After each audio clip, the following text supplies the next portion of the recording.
পঞ্চম শ্রেণীর গণিত বইয়ের আজকের ভিডিওতে দ্বিতীয় অধ্যায়ের 22 পৃষ্ঠা নিয়ে আলোচনা করব। তো 22 পৃষ্ঠায় প্রথম যে ম্যাথটা আছে এই 6 নম্বর, বাজারে প্রতি কেজি বাসমতি চাল 240 টাকা এবং প্রতি কেজি মুগ ডাউল 120 টাকা বিক্রয় হয়। তো যদি আমরা 5 কেজি চাল ও 3 কেজি মুগ ডাল ক্রয় করি বিক্রেতাকে 2000 টাকা দেই, তাহলে কত টাকা ফেরত পাবো? তো এখন এই বাজারে গিয়ে মোট সে কেনাকাটা করলো কত টাকার? এই 5 কেজি চাউল, যার প্রত্যেক কেজি চাউলের দাম হচ্ছে 240 টাকা।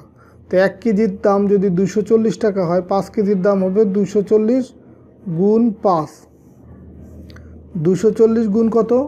5।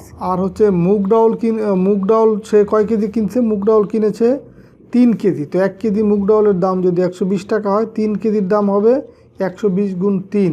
তো সে এই টাকার বাজার করছে বাজারে গিয়ে। তো দোকানদারকে সে 2000 টাকা দিল, এখন কত টাকা ফেরত দিল? তো এই ম্যাথটা এখানে দুইভাবে করে দেখানো আছে।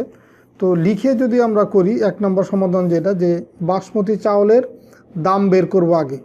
তো দেখো 1 কেজি চাউলের দাম 250 টাকা, 5 কেজি চাউলের দাম হবে কি 240 গুণ হচ্ছে 5। তো এটা গুণ করলে আমরা এখানে পাবো হচ্ছে কত? 1200। আর মুগ ডাউল সে বাজারে গিয়ে মুগ ডাউল কিনছে কয় কেজি? 3 কেজি। তো 1 কেজি মুগ ডাউলের দাম হচ্ছে 120 টাকা, 3 কেজির দাম হবে 120 গুণ 3, তার মানে 360 টাকা। তাহলে সে মোট বাজার করলো কয় টাকার? এই 1200 টাকা আর হচ্ছে 360 টাকার। তাহলে মোট হচ্ছে কত? এই 1200 যোগ হচ্ছে 360 সমান হচ্ছে 1560 টাকা। এখন ফেরত পাবে কত টাকা? সে দোকানদারকে যেহেতু 2000 টাকা দিছে, তো 2000 টাকা দোকানদারকে দিলে যেহেতু বাজার করছে 1560 টাকার, তাহলে বাদ বাকি টাকাটা সে ফেরত পাবে। তার মানে 2000 বিয়োগ হচ্ছে 1560, যে টাকা হয় সেই টাকা সে ফেরত পাবে। সেটার পরিমাণ কত? 440 টাকা। তাহলে সে ফেরত পাবে 440 টাকা। আর গাণিতিক বাক্যের সাহায্যে যদি আমরা এই ম্যাথটা করি, এক লাইনেই আমরা করে ফেলতে পারবো যে সে দোকানদারকে দিল 2000 টাকা, এই 2000 টাকা থেকে তাহলে সে ফেরত পাবে কত টাকা? যে টাকার বাজার করতে সেই টাকা বাদ দিয়ে বাকি টাকা সে ফেরত পাবে। তো বাজার করছে সে 240 টাকা দরে 5 কেজি চাউল, 120 টাকা দরে 3 কেজি মুগ ডাউল, এইটা সে বাজার করছে। তার মানে এই টাকাটা বাদ দিয়ে যে টাকাটা থাকবে সেটাই ফেরত পাবে।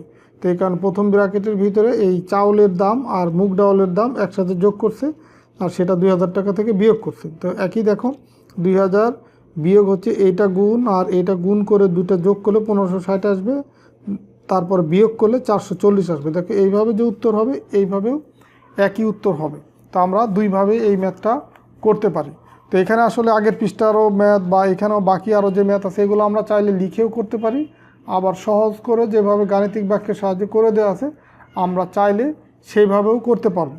তো এরপরে দেখো 7 নম্বর ম্যাথ। 7 নম্বর ম্যাথটা দেখো, মাহমুদ সাহেবের মাসিক বেতন হচ্ছে 35,000 টাকা। মাসিক বেতন মানে এক মাসে সে 35,000 টাকা বেতন পায়। তো প্রতি মাসে তিনি এই 18,000 টাকা হচ্ছে বাসা ভাড়া দেয়। তার মানে এটা তার খরচ। কত? বাসা ভাড়া বাবদ খরচ হচ্ছে 18,000 টাকা। আর পরিবারের প্রয়োজন বাবদ খরচ মানে আদার্স যে খরচ বা অন্য খরচ, সেটা হচ্ছে 15,660 টাকা। অবশিষ্ট টাকা তিনি একটি ব্যাংকে জমা রাখে। তাহলে এই যে মাসে যে 35,000 টাকা বেতন পাচ্ছে, এই বেতন থেকে এই বাসা ভাড়া আর বাজার বাবদ যে পরিবারের যে খরচ, সেই দুইটা যদি আমরা বিয়োগ করে দিই, মানে এইটা আর এইটা যোগ করে 35,000 টাকা থেকে যদি বিয়োগ করি, তাহলে তার এক মাসে সঞ্চয়ের পরিমাণ পাওয়া যাবে। তো এখন প্রশ্নটা হচ্ছে, তিনি বছরে কত টাকা ব্যাংকে জমা রাখেন? এখন এক মাসে যে টাকাতে সে জমা রাখতে পারে, সেটাকে যদি আমরা 12 দিয়ে গুণ করি, তাহলে আমরা প্রতি বছর বা এক বছরের ব্যাংকে জমা রাখার টাকার পরিমাণ পেয়ে যাব। তো এখন তাহলে তিনি ব্যাংকে জমা রাখেন, এটা আমরা গাণিতিক বাক্যের সাহায্যে একবারে করব। তো ব্যাংকে জমা রাখে কত টাকা? এই টোটাল যে সে 35,000 টাকা বেতন পায়, সেই বেতন এটা থেকে আমরা খরচের পরিমাণটা বাদ দিব। তো খরচ হচ্ছে বাসা ভাড়া বাবদ খরচ হচ্ছে কত? 18,000 টাকা। তো সেটা আর হচ্ছে অন্যান্য পারিবারিক প্রয়োজনের খরচ কত? 15,650 টাকা। তাহলে এই বাসা ভাড়া আর হচ্ছে অন্য খরচ পরিবারের সেই দুটো যোগ করে আমরা 35,000 টাকা থেকে যদি বিয়োগ করি তাহলে সঞ্চয়ের পরিমাণ পাবো। আর সেই সঞ্চয় হচ্ছে কত দিনের?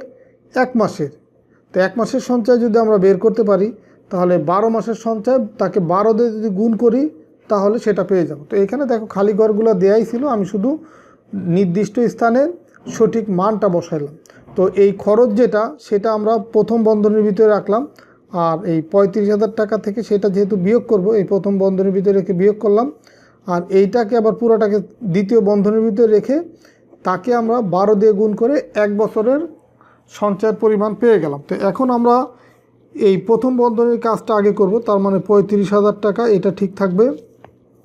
এটা যদি যোগ করি 0 আর 0 যোগ করলে 0, 5 আর 0 যোগ করলে 5, 6 আর 0 যোগ করলে 6, 5 আর 8 যোগ করলে হচ্ছে 8 5 13 3, হাতে আছে আমার 1, 1 আর 1 2, 2 আর 1 3, তার মানে এখানে পেলাম হচ্ছে 33,650 টাকা। তো এখন 35,000 টাকা থেকে যদি এটা বিয়োগ করি তাহলে আমরা এই বিয়োগ ফলটা পাবো। তো তার আগে এই খালি ঘরে যে মানটা ছিল 12 সেটা বসাই দিলাম। এখন বিয়োগ করলে দেখো 0 আর 0 মিলে গেল, এখানে বসাবো 0। এই 5 আছে কত হলে 10 হবে?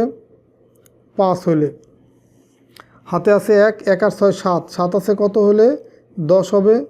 3 হইলে হাতে আছে আমার 1, 1 আর 3 4, 4 আছে কত হলে 5 হবে? 1 হইলে, আর 3 এ 3 এ মিলে গেল, তার মানে এখানে 1,350 টাকা এটা হচ্ছে তার 1 মাসের সঞ্চয়ের পরিমাণ পাওয়া গেল। এখন এটাকে আমরা 1 বছরের পরিমাণ যেহেতু বের করব সঞ্চয়ের, এই কারণে 12 দিয়ে গুণ করব। এখন 12 দিয়ে যদি এটাকে গুণ করি তখন আমরা কত পাবো? দেখো এই গুণটা আমি এখানে সাইডে করে দিচ্ছি যে 1,350, এটাকে গুণ করব কত দিয়ে? 12 দিয়ে। তো 2 দিয়ে যদি গুণ করি 0, 5 দুগুণি 10 0, হাতে আমার 1, 3 দুগুণি 6 আর 1 7, আর 2 অক্ষে 2। এরপরে দশক স্থানাঙ্ক দিয়ে গুণ করব, একক স্থানাঙ্কে 0 দেব, 1 আর 0 গুণ করলে 0, 5 অক্ষে 5, 3 অক্ষে 3, 1 অক্ষে 1। তো এটা যদি আমরা যোগ করি এখানে 0 এখানে 0, 7 5 12 2, 7 5 12 2, হাতে আমার 1, 1 আর 3 4, 4 আর 2 হচ্ছে 6 আর 1, তার মানে তার বাৎসরিক সঞ্চয় হবে 16,200 টাকা। এইখানে তাহলে সেটাই বলবে 16,200 টাকা, এটা হচ্ছে তার বাৎসরিক সঞ্চয়। সুতরাং তিনি এই 16,200 টাকা ব্যাংকে জমা রাখেন 1 বছরে। তো তোমরা এই যে এইটুকু কিন্তু তোমাদের রাফ, এই টাইপের ম্যাথ আসলে এই রাফটুকু করে দিতে হবে তোমাদের। এরপরে দেখো লাস্টের যে ম্যাথ 8 নম্বর ম্যাথটা, এখানে আছে যে একটি পানির ট্যাঙ্কে প্রতি মিনিটে 7 লিটার পানি ঢুকে। এই যে এখানে একটা ট্যাঙ্কির ছবি দেওয়া আছে, ট্যাঙ্কে এই যে ধরো এদিক দিয়ে পানি ঢুকতেছে, প্রতি মিনিটে 7 লিটার পানি ঢুকলো, মানে এদিক দিয়ে সে পানি এই যে এদিক দিয়ে আসতেছে কত? প্রতি মিনিটে 7 লিটার, আর 3 লিটার পানি খরচ হচ্ছে, যে এখান দিয়ে পানির ট্যাপ দিয়ে সে 3 লিটার পানি আবার খরচও হয়ে যাচ্ছে প্রতি মিনিটে। তো এখন 12 মিনিট পরে ট্যাঙ্কিতে কত লিটার পানি থাকবে? তো এটা হচ্ছে আমরা বের করব। এখন প্রতি মিনিটে পানি ঢুকতেছে কত? 7 লিটার, সেই 7 লিখলাম এখানে। এখন 7 লিটার পানি ঢুকতেছে, আবার খরচ যেটা হয়ে যাচ্ছে সেটা তাহলে বাদ দিব, খরচ হচ্ছে 3 লিটার, তার মানে প্রতি মিনিটে জমা হচ্ছে কত? এই 7 লিটার থেকে 3 লিটার পানি বাদ দিলে তোমার প্রতি মিনিটে জমা পানির পরিমাণ সেটা কত হবে? 7 বিয়োগ 3। এখন প্রতি মিনিটে যদি এই পরিমাণ পানি জমা হয় তাহলে এখন প্রশ্নটা হচ্ছে 12 মিনিটে ট্যাঙ্কিতে কত লিটার পানি জমবে। তো 1 মিনিটে যদি এই 7 থেকে 3 বিয়োগ করার পরে যেটা পাবো সেটা যদি জমে তাহলে 12 মিনিটে এই 12 গুণ পানি জমবে এটার, তার মানে এখন এটাকে প্রথম বন্ধনীর ভিতরে রাখলাম।